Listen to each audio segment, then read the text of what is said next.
السلام علیکم ورحمۃ اللہ وبرکاتہ۔ کیا حال چال ہیں سب کے؟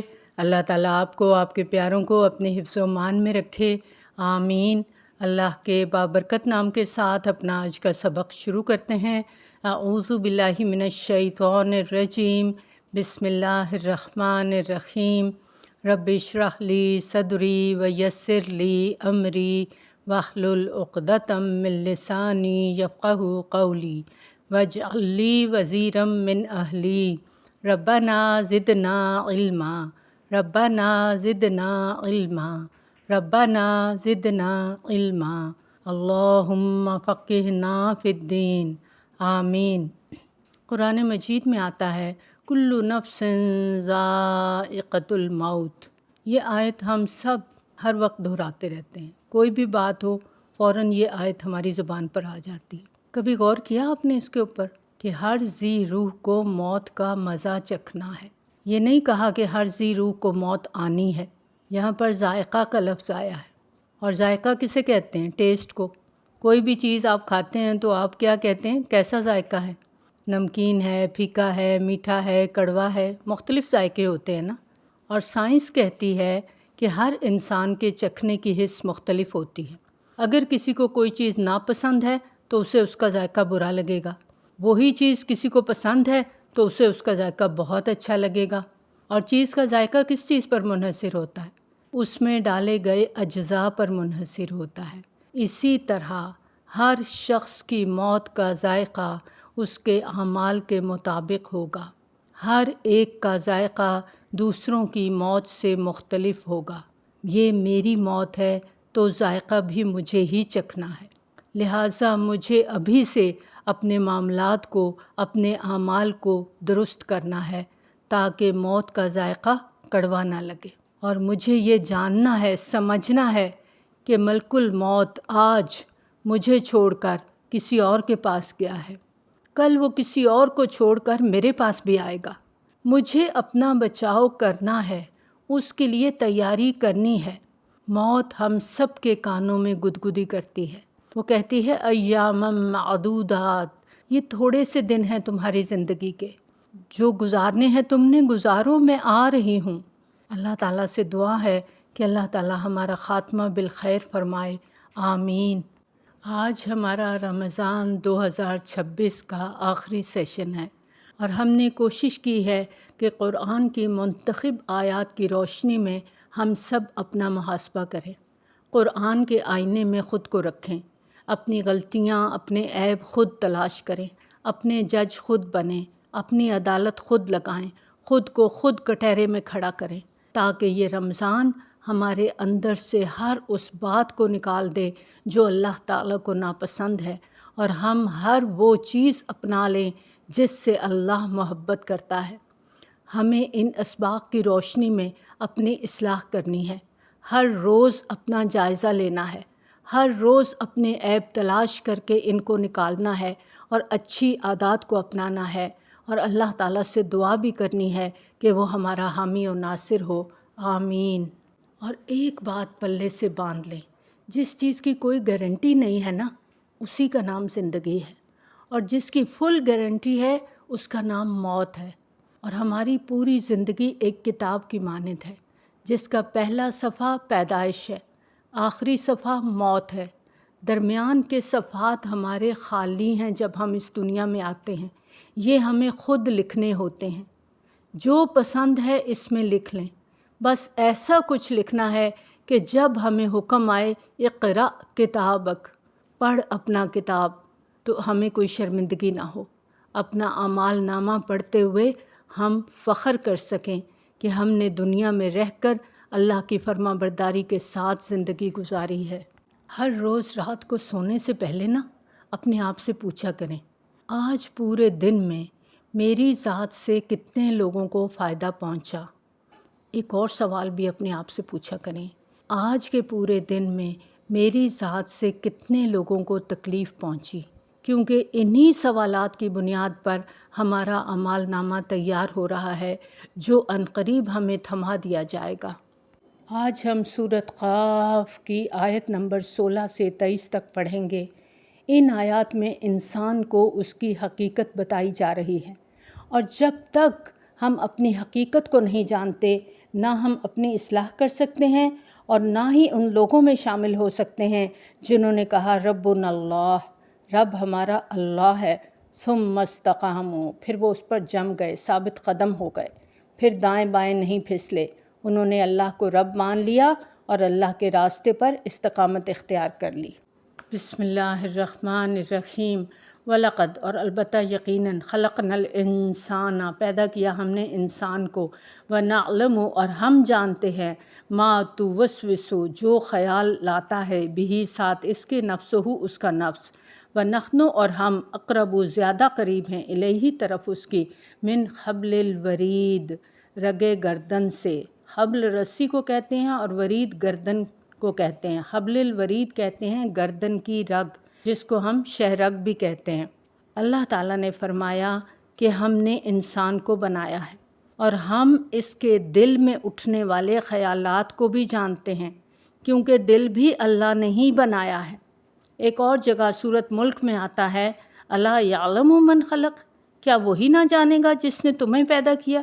جیسے ماں ہوتی ہے نا، بچہ شرارت کر کے آتا ہے تو جیسے ہی وہ گھر میں انٹر ہوتا ہے دور سے ہی پہچان جاتی ہے، لڑ کے آئے ہو نا کسی سے، کیونکہ ماں ہے نا، تو وہ بچے کو جانتی ہے کہ اس کی چال اگر تھوڑی سی خراب ہے، نارمل نہیں ہے، تو یہ یقیناً کسی سے لڑ کے آیا ہے۔ اللہ تعالیٰ ہم کو ہم سے زیادہ جانتا ہے۔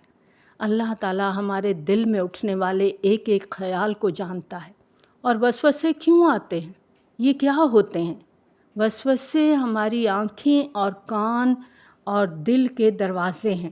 اب دیکھیں، کمرے میں وہی ہوتا ہے جو دروازے سے اندر داخل ہوتا ہے۔ جو ہم دیکھ رہے ہیں، جو سن رہے ہیں، وہی ہمارے دل میں جاتا ہے اور اسی پر ہمارے دل کے خیالات مشتمل ہوتے ہیں۔ جیسا باہر کا ماحول ہے وہی ہمارے اندر کا ہوتا ہے۔ اور سیدہ صفیہ رضی اللہ تعالیٰ عنہا فرماتی ہیں کہ وہ مسجد نبوی میں نبی صلی اللہ علیہ وآلہ وسلم سے ملنے آئیں، جبکہ نبی صلی اللہ علیہ وآلہ وسلم رمضان کے آخری عشرے میں اعتکاف میں بیٹھے ہوئے تھے۔ جب میں واپس آنے لگی تو نبی صلی اللہ علیہ وآلہ وسلم میرے ساتھ مجھے گھر چھوڑنے کے لیے آئے۔ جب ہم ام سلمہ رضی اللہ تعالیٰ عنہا کے دروازے کے قریب پہنچے تو 2 انصاری حضرات ملے۔ انہوں نے نبی صلی اللہ علیہ وآلہ وسلم کو سلام کیا اور آگے نکل گئے۔ نبی صلی اللہ علیہ وآلہ وسلم نے فرمایا ٹھہر جاؤ، پھر فرمایا یہ عورت میری بیوی ہے۔ انہوں نے کہا سبحان اللہ یا رسول اللہ صلی اللہ علیہ وآلہ وسلم، یعنی نبی صلی اللہ علیہ وآلہ وسلم کا وضاحت فرمانا انہیں شاق گزرا۔ نبی صلی اللہ علیہ وآلہ وسلم نے فرمایا شیطان خون کی طرح انسان کے بدن کی ہر رگ میں پہنچتا ہے، میں ڈرا کہ کہیں تمہارے دل میں کوئی وسوسہ نہ ڈال دے۔ یہ بخاری کی روایت ہے۔ اور ہمارے دیکھنے میں، ہمارے سننے میں جب شیطانی عمل شامل ہو جاتا ہے تو پھر وسوسے بھی زیادہ اٹھتے ہیں، پھر سیدھی بات بھی الٹی ہو جاتی ہے، پھر اسی سے گمان بنتے ہیں جو کہ گناہ کی طرف لے جاتے ہیں۔ اللہ تعالیٰ ہمارے اندر کی سوچ تک سے واقف ہے۔ وَنَحْنُ أَقْرَبُ إِلَيْهِ مِنْ حَبْلِ الْوَرِيدِ، یہ شہ رگ جو ہے یہ حلق سے شروع ہو کر کندھوں تک جاتی ہے، یعنی اللہ تعالیٰ اپنے علم کے اعتبار سے انسان کے قریب ترین ہے، وہ اس کے اندر کے خیالات تک کو جانتا ہے۔ بعض مفسرین نے یہاں مراد وہ فرشتے لیے ہیں جو ہمارا حساب کتاب لکھ رہے ہیں، اور قرآن مجید نے بارہا اس بات کا ذکر کیا ہے کہ اللہ تعالیٰ ہر وقت انسان کے قریب ہے، قریب مجیب، قریب ہے، جواب دینے والا ہے۔ اور یہ قرب ہر ایک نہیں پا سکتا، یہ قرب محسوس کرنے کی چیز ہے، اور یہ اسی صورت میں آتا ہے جب انسان اللہ تعالیٰ کی بنائی ہوئی کائنات پر غور کرتا ہے، اللہ کا اطاعت گزار ہو جاتا ہے، اور جتنا اللہ کا اطاعت گزار ہوتا ہے، جتنی اللہ کی معرفت، اللہ کی پہچان اس کے اندر آتی ہے، جتنا اللہ کی عظمت کا احساس اس کے دل میں آتا ہے، اتنا ہی وہ اپنے رب کو قریب پاتا ہے۔ اب آگے بتایا جا رہا ہے کہ ہمارے اعمال نامے کی تیاری کس طرح سے ہوتی ہے۔ اذ یتلقی المتلقیان، جب لے لیتے ہیں 2 لینے والے، عن الیمینی، دائیں طرف سے، وعن الشمالی، اور بائیں طرف سے، قعید، بیٹھے ہوئے۔ ذکر ہے کرامن کاتبین کا جو انسان کے دائیں بائیں موجود ہیں اور وہ انسان کے سارے اعمال لکھ لیتے ہیں۔ اور ہم نے ان کے بھی لطیفے بنائے ہوئے ہیں اور ان پر بھی ہنستے ہیں۔ یہ ہنسنے کا نہیں ہے، یہ ڈرنے کا مقام ہے کہ ہمارا ایک ایک عمل نوٹ ہو رہا ہے، اور یہ دونوں ہر وقت انسان کے ساتھ ہوتے ہیں۔ آج کے دور میں کیا مشکل ہے؟ آپ کے ہاتھوں میں موبائل ہے، جس کی چاہیں آواز ریکارڈ کر لیں، جس کی چاہیں ویڈیو بنا لیں۔ اس کو سمجھنا تو بہت آسان ہے، تو اللہ کے لیے کیا مشکل ہے کہ وہ ہماری ریکارڈنگ نہیں کر سکتا؟ یہ فرشتے ہر وقت ہماری نگرانی کر رہے ہیں، ہماری ویڈیو بنا رہے ہیں، ہماری آواز بھی ریکارڈ کر رہے ہیں۔ آج آپ دیکھیں گلیوں میں CCTV کیمرے لگے ہوئے ہیں، ان کی مدد سے چور کو پکڑا جاتا ہے۔ اب جب وہ سامنے چوری کرتا نظر آ رہا ہے تو وہ کیسے انکار کر سکتا ہے؟ اس کے پاس تو آپشن ہی نہیں ہے سوائے اس کے کہ وہ مان جائے کہ ہاں یہ میں ہی ہوں۔ فرمایا دو لینے والے لیتے جا رہے ہیں، مستقل طور پر ساتھ ہیں، دن رات ہم سو رہے ہیں، جاگ رہے ہیں، لیٹے ہیں، بیٹھے ہیں، ہنس بول رہے ہیں، کوئی کام کر رہے ہیں، کوئی گپ شپ لگا رہے ہیں، یہ ہر وقت ہمارے ساتھ ہیں۔ آپ دیکھیں کہ میڈیا جس طرح چھایا ہوا ہے، ایک شخص بول رہا ہوتا ہے اور اس کے آگے کتنے کیمرے، کتنے مائک پڑے ہوئے ہوتے ہیں، اور درجنوں چینلز اس ایک شخص کی آواز کو ایک ہی وقت میں نشر کر رہے ہوتے ہیں۔ اسی طرح اللہ تعالیٰ کے فرشتے بھی ریکارڈنگ میں مصروف ہیں۔ ما یلفظ من قول الا لدیہ رقیب عتید، ایک ایک لفظ لکھ رہے ہیں۔ ما یلفظ، نہیں وہ لفظ نکالتا، من قول، بات میں سے۔ ہماری بات ہو رہی ہے کہ ہم کوئی ایک لفظ بھی منہ سے نکالتے ہیں، الا لدیہ رقیب عتید، اس کے پاس نگران ہے، تیار۔ آئن تا دال، عتدہ کہتے ہیں حاضر، ہوشیار، الرٹ، چوکنا۔ ایک ایک لفظ یہ فرشتے لکھ رہے ہیں۔ من قول، من قول بڑا ہلا دینے والا لفظ ہے، یعنی ایک لفظ بھی نہیں چھوڑتے، سب کچھ لکھ لیتے ہیں۔ اسی لیے ہمیں حکم دیا گیا کہ بولنے میں بہت احتیاط کریں۔ نبی صلی اللہ علیہ وآلہ وسلم نے فرمایا، بندہ اللہ تعالیٰ کی رضامندی کے لیے ایک بات زبان سے نکالتا ہے اور وہ اسے کوئی اہمیت نہیں دیتا، مگر اس کی وجہ سے اللہ تعالیٰ اس کے درجات بلند کر دیتا ہے، اور ایک دوسرا بندہ ایک ایسا کلمہ زبان سے نکالتا ہے جو اللہ تعالیٰ کی ناراضگی کا باعث ہوتا ہے، اور وہ شخص اس کو کوئی اہمیت نہیں دیتا، لیکن اس کی وجہ سے جہنم میں جا گرتا ہے۔ یہ بخاری کی روایت ہے۔ اور نبی صلی اللہ علیہ وآلہ وسلم نے فرمایا، من صمت نجا، جو خاموش رہا نجات پا گیا۔ جتنا خاموش رہیں گے اتنا کم لکھا جائے گا، اور جتنا کم لکھا جائے گا اتنا نجات کا رستہ آسان ہو جائے گا۔ اور ہم کیا کرتے ہیں؟ بغیر سوچے سمجھے بے تکان بولتے جاتے ہیں، ادھر چغلیاں کر رہے ہیں، ادھر کی بات ادھر لگا رہے ہیں، جھوٹ بول رہے ہیں، غیبتیں کر رہے ہیں، گالم گلوچ کر رہے ہیں، اور ہم کوئی سوچ سمجھ کر نہیں کرتے یہ سب۔ آخرت کے بارے میں تو ہم بالکل نہیں سوچتے کہ یہ ہمارے لیے کتنا نقصان دہ ہے، ہمیں اندازہ ہی نہیں ہے اس بات کا۔ آپ دیکھیں کہ ہم میں سے کون ہے جسے نہیں پتہ کہ کرامن کاتبین ہیں اور وہ ہر بات لکھ رہے ہیں، اور اتنے الرٹ ہیں، اتنے چوکنے ہیں، اتنے حاضر دماغ ہیں کہ کسی قول، کسی فعل، کسی حرکت، کسی اشارے سے نہیں چوکتے۔ کوئی ایسا لفظ نہیں جو ان سے چھپ سکے۔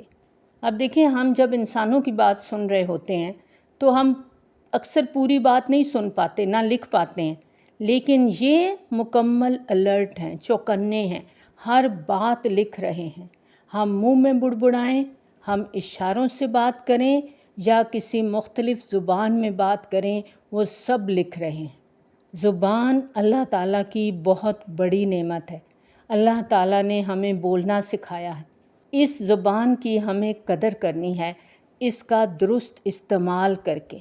اور ہم کیا کر رہے ہیں؟ اسی زبان کا غلط استعمال کر کے اللہ تعالیٰ کی ایک بڑی نعمت کی ناقدری کر رہے ہیں۔ جتنی قیمتی چیز ہوتی ہے اتنی ہی اس کی حفاظت بھی ضروری ہوتی ہے۔ یہ زبان بہت قیمتی چیز ہے، اس کی حفاظت کرنا ہمارا فرض ہے۔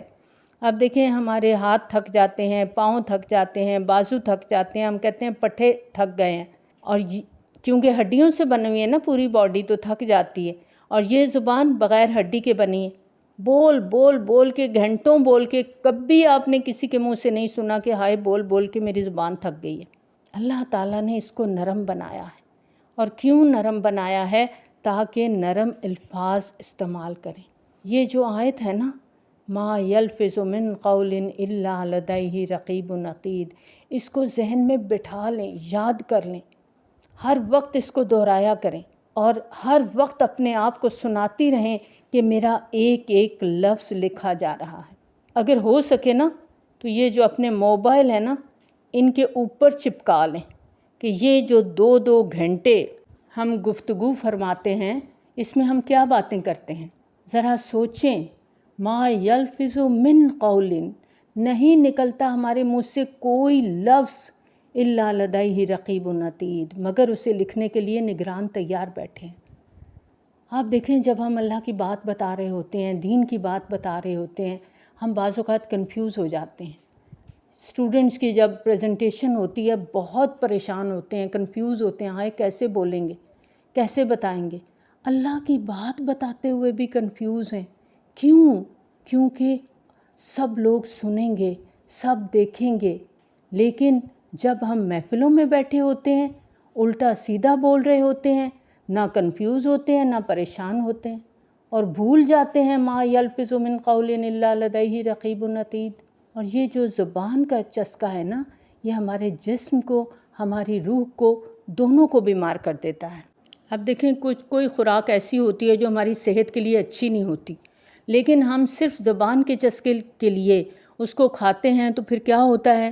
بیمار ہو جاتے ہیں، بھگتنا پڑتا ہے نا پھر۔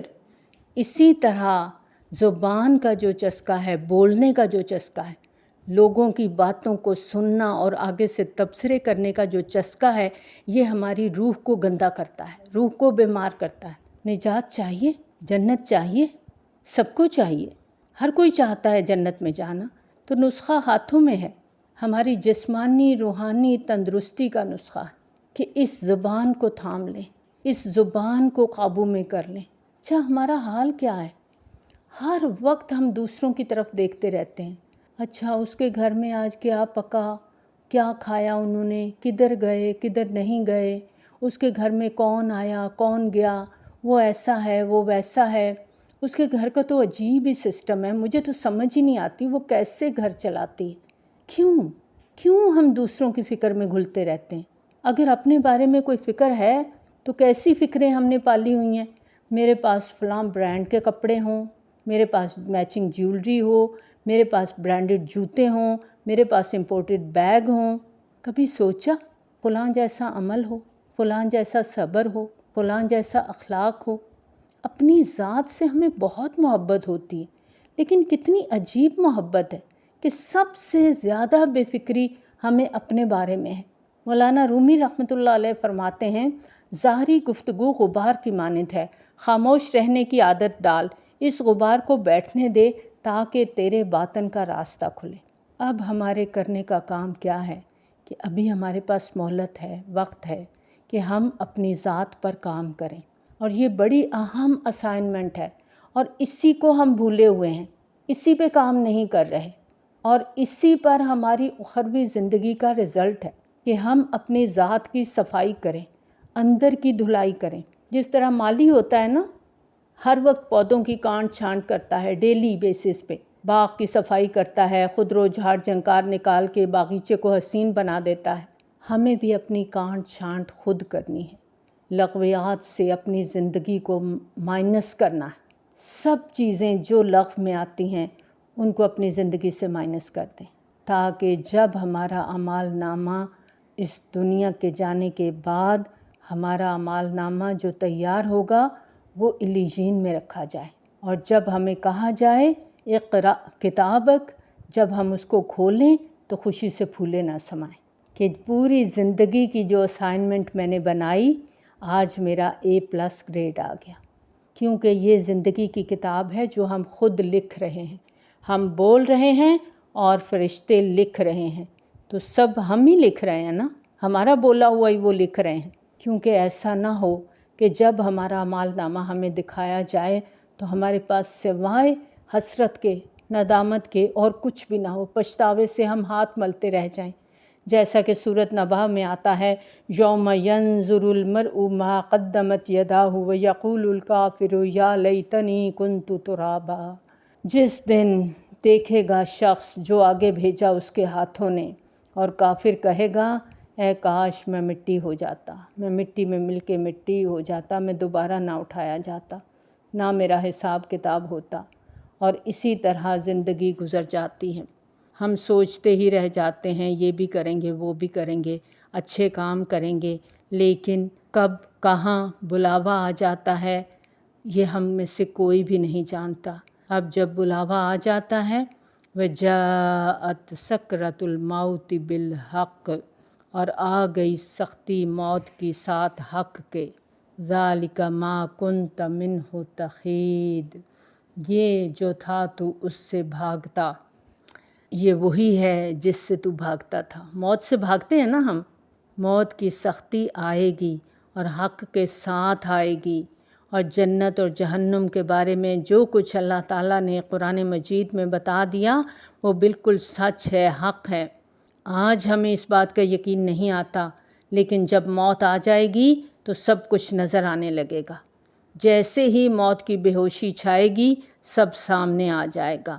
ذالک ما کنت منہ تحید، یہ موت کی حقیقت ایسی حقیقت ہے جس کے بارے میں ہم سوچنا بھی نہیں چاہتے تھے، کنی کترا جاتے تھے، دوسروں کی موت کو دیکھتے تھے لیکن یہ نہیں سوچتے تھے کہ ایک دن ان کی جگہ ہم بھی ہوں گے۔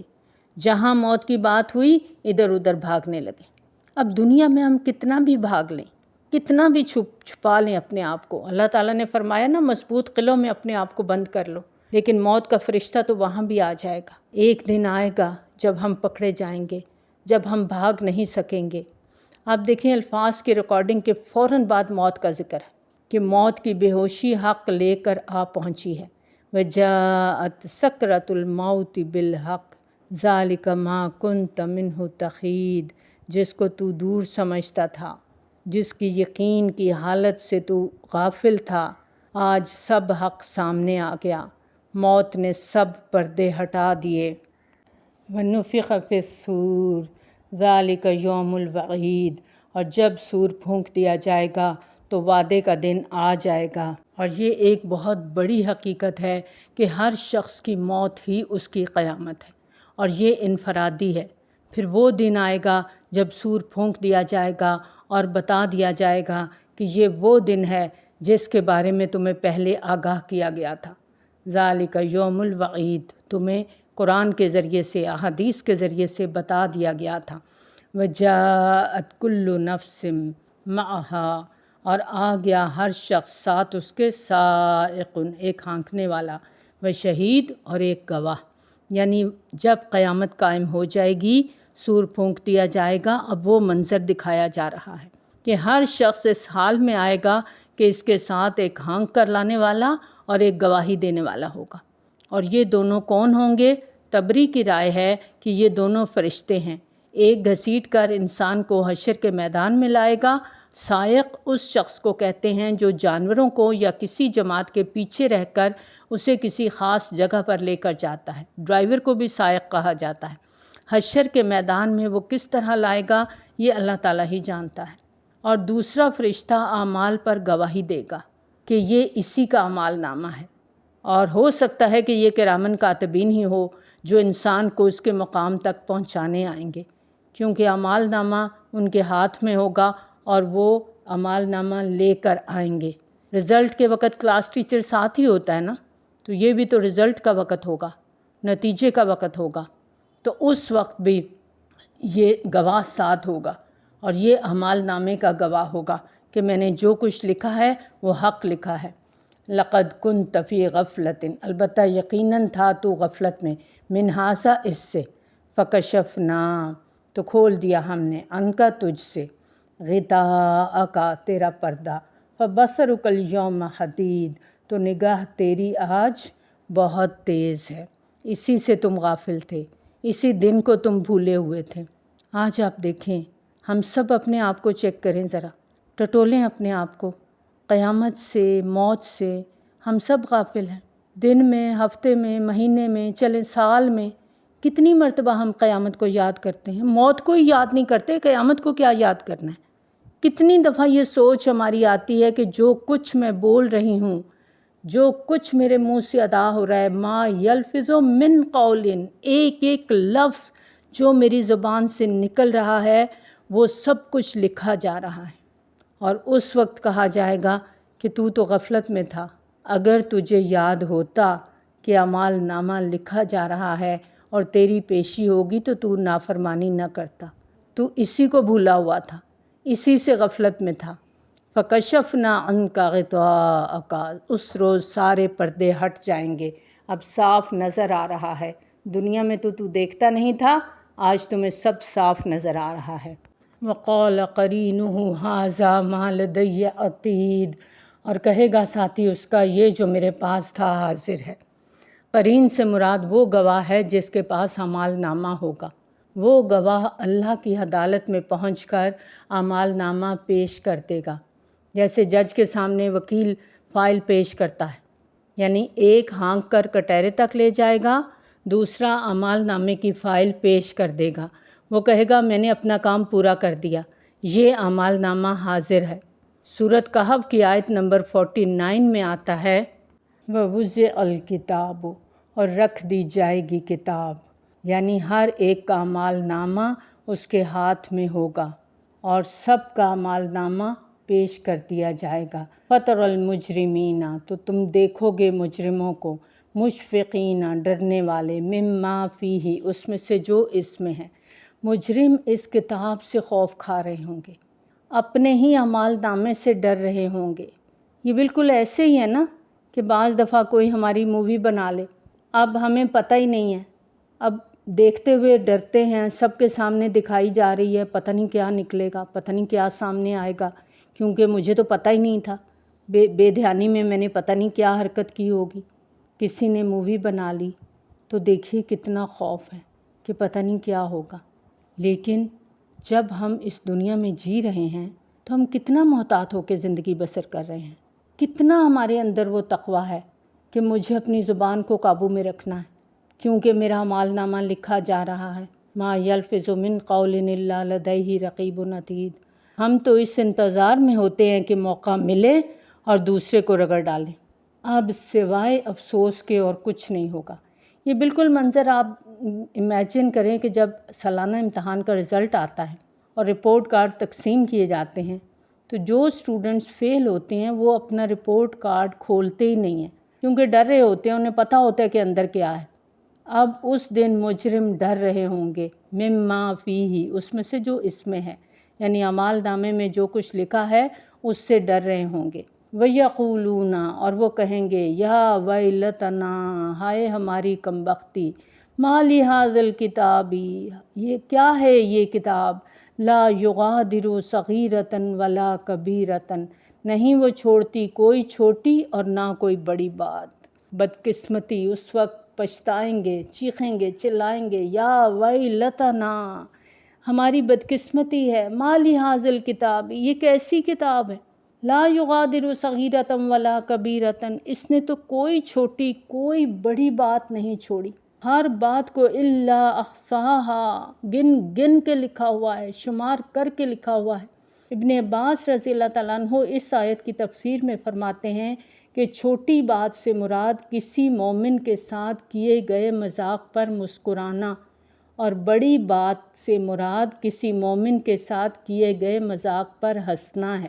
یعنی ہم منہ سے کچھ بھی نہیں بول رہے، ایک لفظ بھی منہ سے نہیں نکلا، کوئی اور مذاق اڑا رہا ہے، کسی کی نقلیں اتار رہا ہے، ہم صرف مسکرا دیے، تو وہ جو مسکرانا ہے وہ بھی لکھا گیا۔